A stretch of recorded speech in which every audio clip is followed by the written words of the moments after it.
Ողջույն, այսօր խոսելու ենք ցիտրուսային յուրահատուկ բույսերից մեկի մասին։ Այն բույսի մասին, որի մասին շատ քիչ են խոսում, կալամանդինի մասին։ Մնացեք մեզ հետ, որպեսզի տեսնեք, թե ինչ կարող ենք պատրաստել կալամանդինից։ Բույսը համարվում է շնորհակալ բույս։ Առատ պարարտացնելուց ստանում ենք առատ բեր, սակայն ունի մի թերություն՝ բարակ շիվերը։ Առատ պտղաբերումից բարակ շիվերը հաճախակի ճկվում են եւ կոտրվում, որպեսզի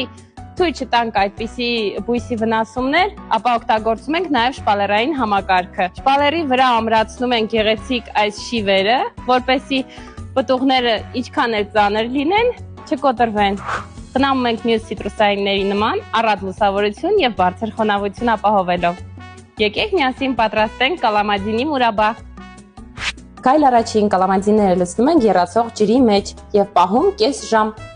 Կես ժամ ջրի մեջ պահելուց հետո հեռացնում ենք կանաչ պտղակոթերը։ Այսպես։